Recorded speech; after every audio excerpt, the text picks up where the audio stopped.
बच्चों ट्रिगो का जो पिछला क्लास था ना उसमें देखे थे रेडियन से डिग्री और डिग्री से रेडियन में कैसे बदलते हैं। उसको आज के लेक्चर में उससे आगे देखेंगे, ठीक है। अगर 1 रेडियन का वैल्यू जो होता है ना 57.3 डिग्री होता है और 1 डिग्री इक्वल टू जो होता है ना लगभग में जो होता है 0.017 रेडियन, ठीक है। अब देखते हैं एंगल का पोजीशन कब स्टैंडर्ड पोजीशन में होगा। एंगल लिखिएगा, angle in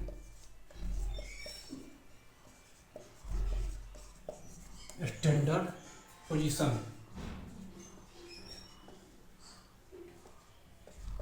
angle in standard position, angle जो है वो स्टैंडर्ड पोजीशन में कब होगा।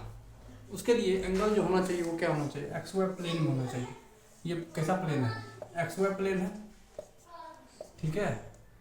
ये जो है एक्स वाई प्लेन में है और एंगल का वर्टेक्स जो होगा वो ओरिजिन में होगा और एंगल का इनिशियल साइड जो होगा वो पॉजिटिव एक्स एक्सिस के अलोंग होगा, ठीक है। टर्मिनल साइड किधर भी हो सकता है।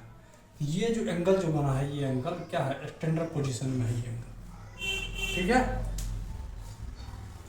एंगल स्टैंडर्ड पोजीशन में कब होगा, एंगल जो होना चाहिए वो एक्स वाई प्लेन में होना चाहिए और एंगल का वर्टेक्स जो है वो कहाँ होना चाहिए, ओरिजिन पे होना चाहिए और इनिशियल साइड जो होगा वो पॉजिटिव एक्स एक्सिस के अलोंग होना चाहिए। अब अगला कुछ देते हैं एंगल और बताना है वो स्टैंडर्ड पोजीशन में है कि नहीं है, ठीक है। स्टैंडर्ड पोजीशन में है कि नहीं है, ये देखिए।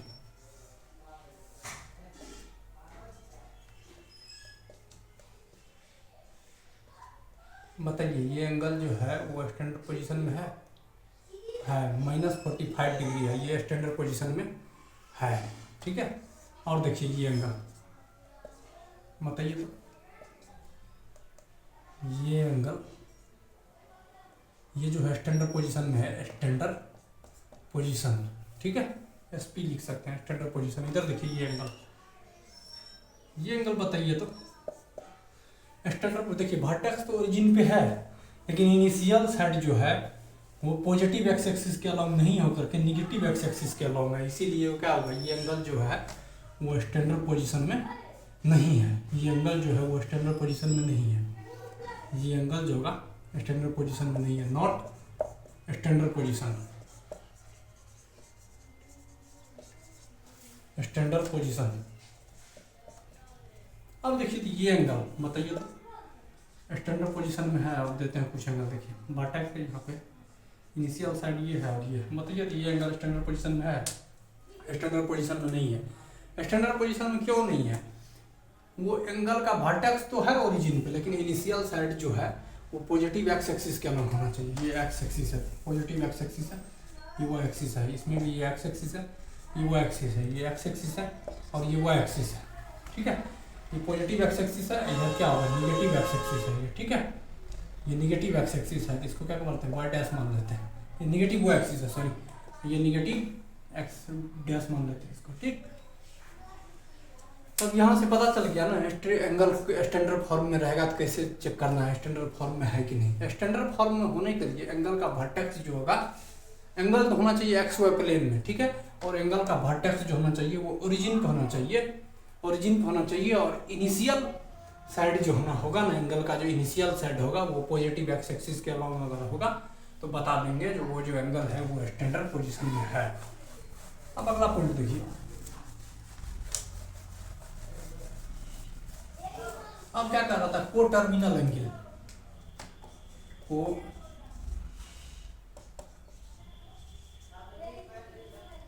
को टर्मिनल एंगल, ठीक है। को टर्मिनल एंगल देखिए एंगल का इनिशियल साइड और टर्मिनल साइड सेम रहे, चेंज नहीं हो। देखिए ये एंगल हो गया और ये क्या हो गया, ये भी देखिए ये एक रे हो गया, ये और ये एंगल बना ना, इधर से एक एंगल बना, एक एंगल क्या बना इधर से बना। तो ये दोनों एंगल जो कहलाएगा, ये एंगल और ये एंगल जो कहलाएगा को टर्मिनल एंगल कहलाएगा।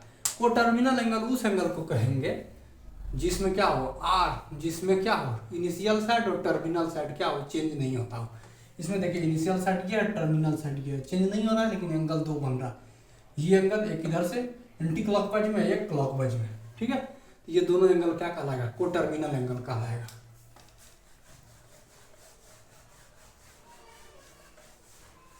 अब देखते हैं क्वाड्रेंट एंगल।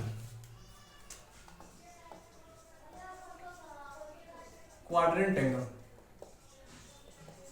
क्वाड्रेंट एंगल, ठीक है। एंगल का जो है टर्मिनल साइड जो होता है ना, वो क्या करेगा, कोइंसाइड कर जाता है, ठीक है। एंगल का टर्मिनल साइड कोइंसाइड कर जाएगा। जैसे ये एंगल है, देखिए ऐसे बनेगा ये, और ये इनिशियल साइड हो जाएगा, टर्मिनल साइड आके कहीं पे भी एक्सिस पे, कोई भी एक्सिस पे कोइंसाइड कर जाएगा। कोइंसाइड कर जाना मतलब लाएगा इसके ऊपर, ओवरलैप कर जाएगा, इधर से टर्मिनल एंगल जो है ना, यानी टर्मिनल एंगल जो है ना कोइंसाइड कर जाएगा, ठीक है, कोइंसाइड कर जाएगा। जैसे ये देखिए ये है ना, ये अब एंगल जाएगा यहाँ से जाएगा और इसी पे आ जाएगा, ये क्या हो गया, कोइंसाइड कर गया। तो ये क्या होगा, एक क्वाड्रेंट होगा, इधर से जाता है फिर इधर से जाता है, देखिए जाता और कहाँ जाता है, इस पे आगे कोइंसाइड कर जाता है। तो कोइंसाइड अगर करेगा तो क्या कहेगा वो, क्वाड्रेंट एंगल। देखिए करता क्वाड्रेंट, क्वाड्रेंट, ठीक है। क्वाड्रेंट जो रहेगा ना एंगल जो होगा, इसमें क्या होगा, स्टैंडर्ड फॉर्म में होना चाहिए इसमें, ठीक है। स्टैंडर्ड फॉर्म में अगर होगा, स्टैंडर्ड फॉर्म में होगा तो ये होगा फर्स्ट, ये होगा एक क्वाड्रेंट, ठीक है। ये होगा एक क्वाड्रेंट, ये होगा एक क्वाड्रेंट, सेकंड क्वाड्रेंट इसको बोलेंगे, थर्ड क्वाड्रेंट इसको बोलेंगे, फोर्थ क्वाड्रेंट, ठीक है। यही हो जाएगा क्वाड्रेंट। देखते हैं अब क्वाड्रेंट का जो है वो रेंज क्या क्या होता है। फर्स्ट क्वाड्रेंट का जो रेंज देखिए यहाँ पे ये हुआ, इसी कहेंगे फर्स्ट क्वाड्रेंट, ठीक है।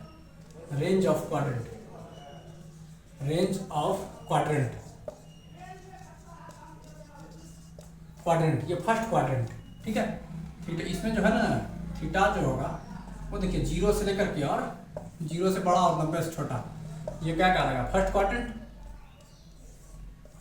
और थीटा का वैल्यू जब होगा 90 से बड़ा, 90 डिग्री से बड़ा, ठीक है, और 180 से छोटा, तो वो क्या कहलाएगा, सेकंड क्वाड्रेंट कहलाएगा।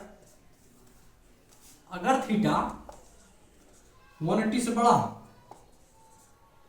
180 से बड़ा और 270 डिग्री से छोटा रहेगा तो वो क्या कहलाएगा, थर्ड क्वाड्रेंट, ठीक है। थर्ड क्वाड्रेंट, ये फर्स्ट क्वाड्रेंट है, ये सेकंड क्वाड्रेंट है, ये थर्ड क्वाड्रेंट है और ये फोर्थ क्वाड्रेंट है, ठीक है।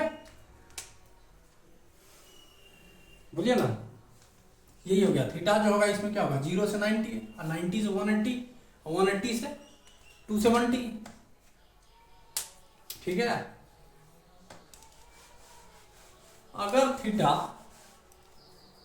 यहां देखिए अगर थीटा मेरा इसमें 270 से ज्यादा, 270 से ज्यादा और 360 से कम, इस बीच में अगर रहे तो वो क्या कहलाएगा, फोर्थ क्वाड्रेंट कहलाएगा, ठीक है।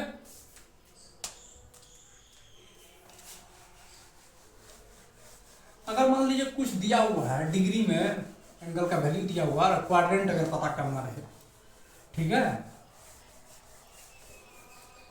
क्वाड्रेंट अगर पता करना रहे, क्वाड्रेंट अगर मान लीजिए यहाँ देखिए थीटा अगर है 360 डिग्री से बड़ा, तब क्वाड्रेंट क्या होगा, ठीक है। 360 से अगर बड़ा रहेगा तो क्या करेंगे, 360 से डिवाइड करेंगे, क्या करेंगे, डिवाइड 360, ठीक है। 360 से डिवाइड करेंगे, 360 से डिवाइड करने पर कुछ रिमाइंडर बचेगा, एंड फाइंड रिमाइंडर, ठीक है। अब वो रिमाइंडर जो होगा ना उसको अल्फा मान लेते हैं, ठीक है। तब देखते हैं इस अल्फा का जो रेंज होगा ना, जो अल्फा का क्वाड्रेंट होगा वही क्या होगा, उस थीटा का क्वाड्रेंट होगा। अगर अल्फा मेरा 0 से बड़ा और 90 से छोटा, 0 डिग्री से बड़ा और 90 डिग्री से छोटा, तब कहलाएगा वो फर्स्ट क्वाड्रेंट। कोई भी मान लो एंगल का वैल्यू दिया हुआ है डिग्री में और उसको पता करना रहे किस क्वाड्रेंट में है, तो उसको 360 से क्या करेंगे, डिवाइड करेंगे। डिवाइड करने के बाद जो रिमाइंडर आएगा ना, वो अगर 0 से 90 के बीच में रहेगा तब वो जो थीटा हम लिए थे 360 से बड़ा था वो क्या हो जाएगा फर्स्ट क्वाड्रेंट। उसको रिमाइंडर क्या माने हैं अल्फा। यही अल्फा अगर मेरा 90 से बड़ा और 180 से छोटा होगा तो वो क्या कहलाएगा सेकंड क्वाड्रेंट।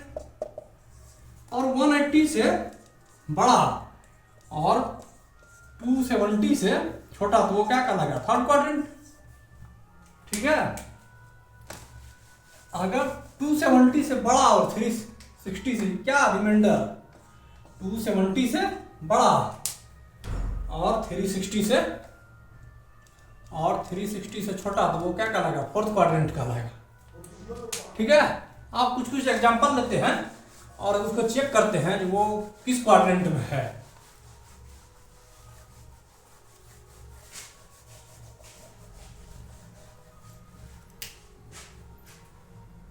देखिए 840 डिग्री है, इसको पता करना है किस क्वाड्रेंट में। क्या करेंगे 360 से इसको डिवाइड करेंगे, डिवाइड करिए तो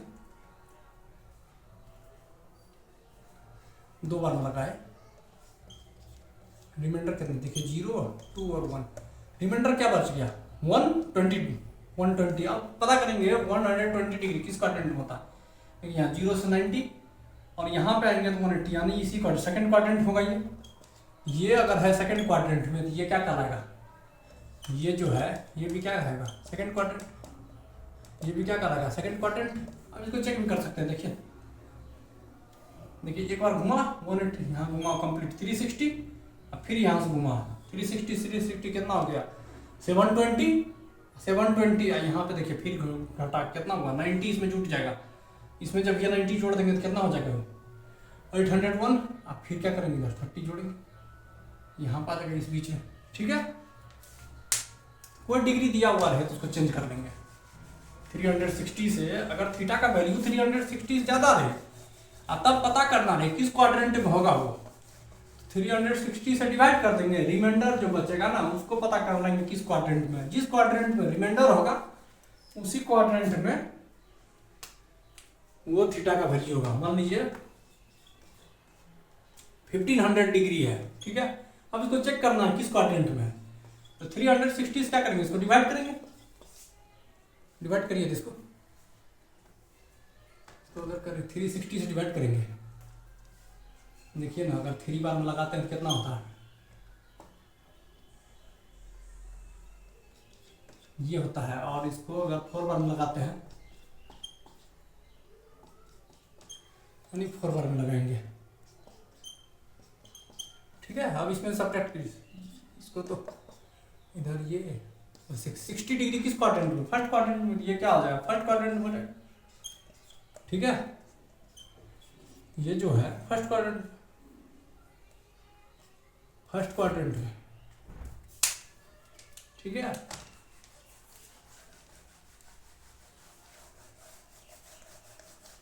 अब कुछ ट्रिगोनोमेट्रिक रेशियो देखते हैं। ट्रिगोनोमेट्रिक रेशियो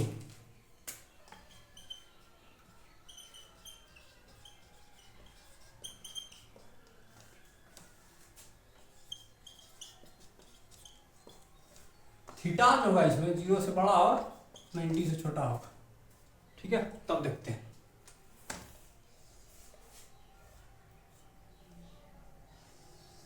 जीरो से बड़ा 90 भी हो सकता है। ठीक है, थीटा का वैल्यू अगर यही रहे तो ट्रिगोनोमेट्रिक रेशियो देखते हैं। ट्रिगोनोमेट्रिक फंक्शन देखिए इसी को क्या करते हैं, अगर ये रहे ठीक है ना, ये देखिए इसको क्या बोलते हैं, ये हुआ ठीक है, ये बेस हुआ, ये परपेंडिकुलर हो गया, ये हाइपोटेनस हो गया। अब देखिए इसमें लिखते हैं, इसको ध्यान रखते हैं, साइन होगा कॉस होगा, ठीक है, और टेन होगा और थीटा ये होगा। ठीक है, टेन होगा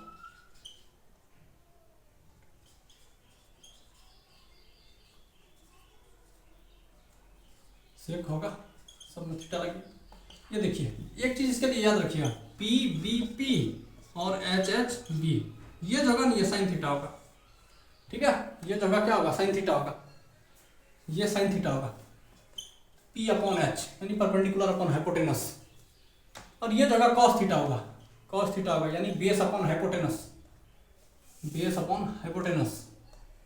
ये जो होगा ना परपेंडिकुलर अपॉन बेस, ये 10th में पढ़े होंगे, परपेंडिकुलर अपॉन बेस, ठीक है। अब इसी का साइन का जो उल्टा होगा कोसेक हो जाएगा, यानी एच अपॉन पी, और कॉस का उल्टा जो होगा वो सेक हो जाएगा, यानी H upon P, sorry H upon B, ठीक है। इसी को याद रखिए, पी बी पी और एच एच बी। अब जो 10 का होगा,